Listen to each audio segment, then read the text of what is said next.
नमस्कार दोस्तों, स्वागत है आपका आपके अपने YouTube चैनल पाथ मेकर में। मेरा नाम है सौरभ और दोस्तों आज हम बात करने वाले हैं एसएससी CHSL जीके के क्वेश्चन फर्स्ट शिफ्ट में जो पूछे गए हैं 15 अक्टूबर 2020 को। देखिए दोस्तों, शुरू करते हैं आज की वीडियो। पहला क्वेश्चन हमारे सामने जो आज आया था वो ये था, राष्ट्रपति अपना त्यागपत्र किसको सौंपते हैं या फिर किसे सौंपते हैं। इसका सही आंसर था दोस्तों उपराष्ट्रपति को, मतलब कि वाइस प्रेसिडेंट को। दोस्तों जो राष्ट्रपति होते हैं हमारे, वो अपना त्यागपत्र सौंपते हैं। दोस्तों अगले आने वाले शिफ्ट में पूछा जा सकता है आपसे कि उपराष्ट्रपति किसको अपना त्यागपत्र सौंपते हैं, तो दोस्तों वो आंसर होगा राष्ट्रपति को। मतलब कि प्रेसिडेंट अपना जो त्यागपत्र सौंपते हैं वो किसको सौंपते हैं, वाइस प्रेसिडेंट को, और जो वाइस प्रेसिडेंट होते हैं वो किसको सौंपते हैं दोस्तों, प्रेसिडेंट को। तो आप ध्यान रखिएगा, प्रेसिडेंट वाइस प्रेसिडेंट को और वाइस प्रेसिडेंट प्रेसिडेंट को। ठीक है, आगे आने वाली शिफ्टों के लिए इंपॉर्टेंट होगा। क्वेश्चन नंबर 2 जो आया था दोस्तों, ये था, भारत में मौद्रिक नीति किसके द्वारा तैयार की जाती है या फिर बनाई जाती है। मॉनेटरी पॉलिसी जो होता है दोस्तों, मौद्रिक नीति को हम मॉनेटरी पॉलिसी कहते हैं इंग्लिश में, और दोस्तों इसको आरबीआई के द्वारा बनाया जाता है। ठीक है, किसके द्वारा बनाया जाता है दोस्तों, आरबीआई के द्वारा बनाया जाता है। दोस्तों मॉनेटरी पॉलिसी के बारे में आप थोड़ा सा पढ़ लीजिएगा कि किसके तहत नोटों को जारी किया जाता है, कितना फंड आरबीआई अपने पास रखता है और कितने के शेयर्स होते हैं, इसके बारे में आप पढ़ लीजिएगा दोस्तों। आरबीआई की फुल फॉर्म तो आप सभी जानते हैं, reserve bank of India. RBI के बारे में दोस्तों, इसकी स्थापना कब हुई थी, 1935 में। इसका राष्ट्रीयकरण मतलब नेशनलाइजेशन कब हुआ था, 1949 में। इसके प्रथम दोस्तों जो इसके जो डायरेक्ट गवर्नर थे वो कौन थे, ऑस्वन स्मिथ थे, और पहले भारतीय गवर्नर जो थे वो सीडी देशमुख थे। ये सभी डिटेल में आप दोस्तों आरबीआई के बारे में पढ़ लीजिएगा, क्योंकि इसके तहत क्वेश्चन पूछे जा रहे हैं। ठीक है, प्रेजेंट में इसके कौन गवर्नर हैं उनके बारे में आप पढ़ लीजिएगा। क्वेश्चन नंबर 3 दोस्तों जो आ जाया था, जीएसटी भारत के संविधान में किस संविधान संशोधन अधिनियम के तहत जोड़ा गया था, तो दोस्तों वो जोड़ा गया था 101वें संविधान संशोधन अधिनियम के तहत जोड़ा गया था दोस्तों। और आप ध्यान रखना दोस्तों, संविधान संशोधन अधिनियम किस आर्टिकल के तहत किया जाता है, वो आर्टिकल 368 के तहत किया जाता है। आगे आने वाले एग्जाम में पूछा जा सकता है दोस्तों। और जो जीएसटी जो इंट्रोड्यूस किया गया था भारतीय संविधान में 1 जुलाई 2015 को किया गया था दोस्तों, और 1 जुलाई को हम जीएसटी दिवस के रूप में भी मनाते हैं। क्वेश्चन नंबर 4 आया था दोस्तों, महात्मा गांधी के द्वारा दीन बंधु की उपाधि किसके द्वारा प्रदान की गई थी, या फिर किसे प्रदान की गई थी। हमारे पास जो इसका आंसर था दोस्तों वो था CF एंड्रूज। अगर आप हमारी जी के बूस्ट अप सीरीज देखते हैं दोस्तों, तो उसमें मैंने आपको ये क्वेश्चन करा रखा था। CF एंड्रूज को ही दोस्तों महात्मा गांधी ने दीन बंधु की उपाधि दी थी। और दोस्तों अब आने वाले एग्जाम में जो पूछा जा सकता है, बंग बंधु पूछा जा सकता है, वो आप तैयार करके जाइएगा दोस्तों। बंग बंधु की उपाधि किसको दी गई थी, वो शेख मुजीबुर रहमान को दी गई थी दोस्तों। ये आप अपना कवर करके जाइएगा। क्वेश्चन नंबर 5 दोस्तों है, मैं नास्तिक क्यों हूँ पुस्तक किसके द्वारा लिखी गई थी, दोस्तों इसका सही आंसर है भगत सिंह के द्वारा लिखी गई थी, मैं नास्तिक क्यों हूँ। ठीक है, आप चलते हैं दोस्तों हम नेक्स्ट क्वेश्चन की ओर। क्वेश्चन नंबर 6 हमारे पास आया था दोस्तों, प्रथम भारतीय महिला जिन्होंने भारतीय राष्ट्रीय कांग्रेस के अधिवेशन की अध्यक्षता की थी। देखिए दोस्तों, कल ही मैंने ये वीडियो में बताया था आपको कि आगे आने वाले एग्जाम में कांग्रेस से रिलेटेड क्वेश्चन पूछे जा सकते हैं, जैसे कि इसकी स्थापना कब हुई थी, इसके प्रथम अध्यक्ष कौन थे, पहले मतलब महिला अध्यक्ष कौन बनी थी, या फिर पहली विदेशी महिला कौन थी इसके अध्यक्ष, वो सब मैंने आपको कल ही बोला था कि ये सब तैयार करके जाइएगा। और देखिए आज के एग्जाम में आ गया दोस्तों, क्या है क्वेश्चन, प्रथम भारतीय महिला जिन्होंने भारतीय राष्ट्रीय कांग्रेस के अधिवेशन की अध्यक्षता की थी, तो दोस्तों इसका आंसर है सरोजिनी नायडू। और सरोजिनी नायडू से रिलेटेड दोस्तों मैंने आपको एक क्वेश्चन और बता रखा है। सरोजिनी नायडू को दोस्तों भारत की कोकिला के रूप में जाना जाता है। और जो सरोजिनी नायडू हैं दोस्तों, ये पहली गवर्नर बनी थी, महिला गवर्नर बनी थी दोस्तों भारत के उत्तर प्रदेश राज्य की। ठीक है, राज्यपाल पहली बनी थी ये, कौन, सरोजिनी नायडू। और दोस्तों इन्होंने 1925 में इस कांग्रेस अधिवेशन की अध्यक्षता की थी। ठीक है, अब हम बढ़ते हैं दोस्तों नेक्स्ट क्वेश्चन की ओर। नेक्स्ट क्वेश्चन पे बढ़ने से पहले दोस्तों, भारतीय राष्ट्रीय कांग्रेस के बारे में आप डिटेल में पढ़ लीजिएगा। इसमें कौन प्रथम मुस्लिम अध्यक्ष बने थे, कौन से अधिवेशन में इसमें राष्ट्रगीत गाया गया था, कौन से इसमें जो है मीटिंग्स में इसकी पहली बार स्वराज शब्द का इस्तेमाल किया गया था, कब पूर्ण स्वराज्य की मांग की गई थी, ठीक है, स्वाधीनता की मांग कब की गई थी, ये सब आप पढ़ के जाइएगा दोस्तों। ठीक है, क्वेश्चन नंबर 7 जो आया था दोस्तों, ये था, पृथ्वी का सबसे समीप वातावरण के कौन से पर्वत या फिर मंडल पाया जाता है, मतलब कि पृथ्वी के सबसे पास में दोस्तों कौन सा मंडल पाया जाता है, दोस्तों इसका आंसर ट्रोपोस्फेयर मतलब कि क्षोभ मंडल पाया जाता है दोस्तों। इसकी जो हाइट है लगभग अप्रोक्स जो होती है दोस्तों 10 से 12 किलोमीटर की होती है। ठीक है, मंडल से रिलेटेड भी क्वेश्चन आ रहे हैं दोस्तों, तो मंडल से रिलेटेड एक क्वेश्चन आप मोस्ट इंपोर्टेंट है दोस्तों, ओजोन परत किस मंडल में पाई जाती है, आप ध्यान से देखिएगा दोस्तों, ये कवर कर लीजिएगा, समताप मंडल में पाई जाती है ओजोन परत। और दोस्तों जो वायुयान उड़ते हैं दोस्तों, एरोप्लेन जो उड़ते हैं वो कौन से मंडल में उड़ते हैं दोस्तों, वो भी कहाँ पे उड़ते हैं दोस्तों, वो भी उड़ते हैं दोस्तों समताप मंडल में। और दोस्तों इसी से रिलेटेड क्वेश्चन आ सकता है कि जो हमारी जो रेडियो वेव्स होती हैं कहाँ पे जाती हैं दोस्तों, कहाँ पे रहती हैं, ये आयन मंडल में होती हैं, ठीक है। और दोस्तों ओजोन लेयर से रिलेटेड एक और चीज़ आप याद करके जाइएगा कि ओजोन लेयर संरक्षण दिवस कब मनाया जाता है, 16 सितंबर को मनाया जाता है। और दोस्तों ओजोन को मापने की इकाई क्या होती है दोस्तों, वो डॉप्सन होती है। ये 3-4 क्वेश्चन आप कंफर्म कर लीजिएगा, ये आने वाले एग्जाम में पूछे जाएंगे, ठीक है। क्वेश्चन नंबर 8 जो आया था दोस्तों, रविन्द्रनाथ टैगोर यूनिवर्सिटी कहाँ स्थित है दोस्तों, इसका आंसर है भोपाल मध्य प्रदेश में स्थित है रविन्द्रनाथ टैगोर यूनिवर्सिटी, ठीक है।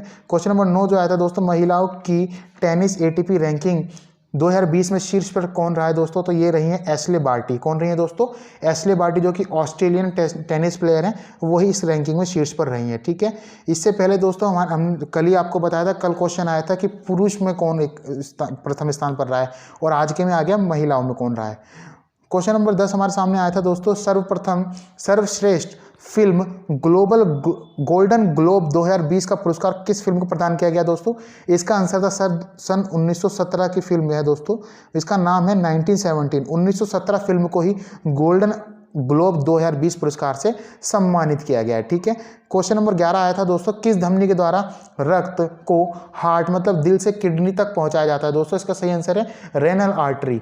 रेनल आर्टरी को दोस्तों कहते हैं हिंदी में गुर्दे की धमनी के द्वारा ही दोस्तों क्या है, दिल से ब्लड को लिया जाता है, और मतलब कहाँ तक लेके जाया जाता है दोस्तों, ये लेके जाया जाता है किडनी तक, ठीक है। क्वेश्चन नंबर 12 आया था दोस्तों, झारखंड असेंबली जनवरी 2020 में अध्यक्ष कौन बने थे, मतलब कि दोस्तों इसकी जो लेजिस्लेटिव असेंबली मतलब कि विधानसभा के स्पीकर कौन बने थे, इसका सही आंसर है दोस्तों रविंद्रनाथ महतो बने थे, ठीक है। क्वेश्चन नंबर 13 आया था दोस्तों, वनडे इंटरनेशनल क्रिकेट में ने हाल ही में जो जारी रिपोर्ट की है उसके अनुसार 2020 में कौन सी टीम शीर्ष पर रही है दोस्तों, इसका आंसर है इंग्लैंड टॉप पर रही है। कौन रही है दोस्तों, इंग्लैंड की टीम टॉप पर रही है, ठीक है। क्वेश्चन नंबर 14 आया था दोस्तों, मोशन पिक्चर में बेस्ट परफॉर्मेंस एक्टर का अवार्ड किसे दिया गया है, इसका सही आंसर था दोस्तों जॉकिन फॉनिक्स। दोस्तों जॉकिन फॉनिक्स को दोस्तों ये जॉकर फिल्म के लिए, किसके लिए, जॉकर फिल्म के लिए जॉकिन फॉनिक्स को क्या है, बेस्ट परफॉर्मेंस एक्टर का अवार्ड दिया गया है, ठीक है। अब हम देखते हैं दोस्तों क्वेश्चन नंबर 15 जो आया था, किस पशु का प्रयोग तिब्बत में माल ढोने के लिए किया जाता है, ठीक है। इसका आंसर है दोस्तों याक का प्रयोग किया जाता है तिब्बत में माल ढोने के लिए, ठीक है। क्वेश्चन नंबर 16 दोस्तों आया था, सीपीयू को मॉनिटर से कौन जोड़ता है। हमारे पास जहाँ पे ऑप्शन रहे होंगे दोस्तों, वैसे तो अगर एक्चुअल में बात की जाए दोस्तों, सीपीयू को मॉनिटर से वीजीए केबल जोड़ती है। कौन जोड़ती है दोस्तों, वीजीए केबल। लेकिन वहाँ पे जो ऑप्शन रहे होंगे दोस्तों वो इस प्रकार से रहे थे कि मॉनिटर दिया गया था, मॉनिटर को कीबोर्ड मतलब कि मॉनिटर को सीपीयू से कौन जोड़ता है, इसमें जो ऑप्शन हमें दिए गए थे वो दिए गए थे दोस्तों हमारे पास कीबोर्ड, माउस, ठीक है, और ऐसे ही एक ऑप्शन और था पॉइंटर वगैरह, और जो आखिरी था दोस्तों वो क्या था, हमारा आंसर था वो था रोम, रीड ओनली मेमोरी ही हमारा वहाँ पे आंसर हो, क्योंकि ऑप्शन के अकॉर्डिंग हमारा रोम ही लगाना था हमें। रोम जोड़ता है सीपीयू को मॉनिटर से, ठीक है दोस्तों। रोम आ गया है दोस्तों, आप रैम की फुल फॉर्म भी याद कर लीजिएगा, रैम के बारे में पूछा जा सकता है आने वाली शिफ्ट में, ठीक है। Random access memory, USB, HTTP, HTML, WWW, इन सब की फुल फॉर्म आप याद करके जाइएगा, ठीक है। क्वेश्चन नंबर 17 आया था दोस्तों, भारत की कैबिनेट में अधिकतम मंत्रियों की संख्या कितने प्रतिशत हो सकती है। दोस्तों जो भारत की लोकसभा है अगर हम बात करते हैं उसमें जो मेंबर है आज प्रेजेंट में 545 मेंबर है, उसका 15% क्या है, मंत्री बन सकते हैं, मतलब कि लगभग 80 के अप्रॉक्स जो है मेंबर बन सकते हैं, किसके, मतलब कि कैबिनेट में मंत्री बन सकते हैं 15%। तो आपसे पूछा गया था प्रतिशत में, तो 15% ऑफ लोकसभा मेंबर के, ठीक है। क्वेश्चन नंबर 18 हमारे सामने आता है दोस्तों, सखी योजना का संबंध किस राज्य से है। तो दोस्तों सखी योजना का संबंध जो है कर्नाटक राज्य से है। और दोस्तों कर्नाटक राज्य में सखी योजना क्यों चलाई गई थी, कैशलेस ट्रांजैक्शन को प्रमोट करने के लिए सखी योजना को चलाया गया था, ठीक है।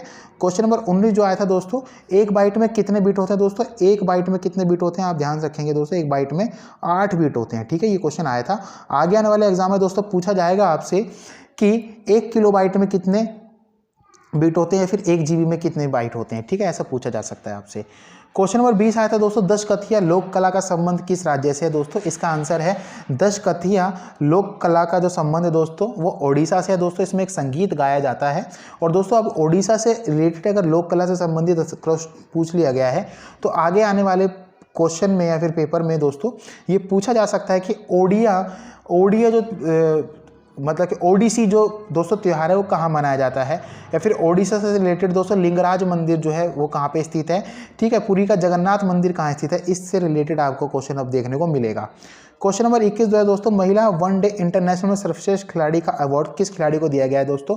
तो ये क्वेश्चन नंबर 21 जो है दोस्तों, इसका जो आंसर है ये है एल पेरी को। ठीक है दोस्तों, किसको? एल से पेरी को दिया गया है। ऑस्ट्रेलियन क्रिकेटर हैं दोस्तों जिन्हें सर्वश्रेष्ठ खिलाड़ी का अवार्ड से सम्मानित किया गया है। दोस्तों ये एकमात्र ऐसी खिलाड़ी हैं दोस्तों, ये सबसे कम उम्र की खिलाड़ी बनी है जो कि दो खेल को खेलती हैं।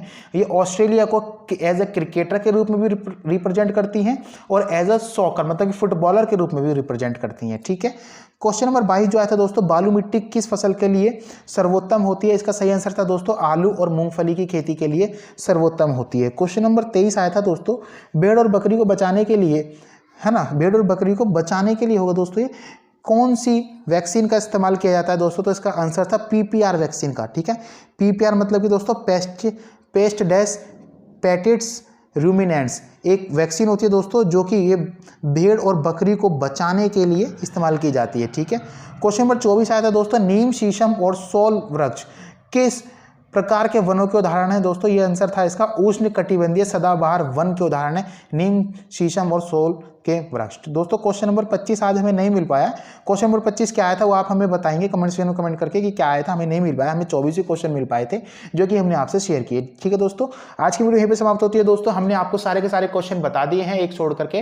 अगर इनमें से आपको कोई लगता है कि आपकी शिफ्ट में और एक्स्ट्रा क्वेश्चन कोई आया था तो आप कमेंट सेक्शन में कमेंट करके बताइएगा दोस्तों।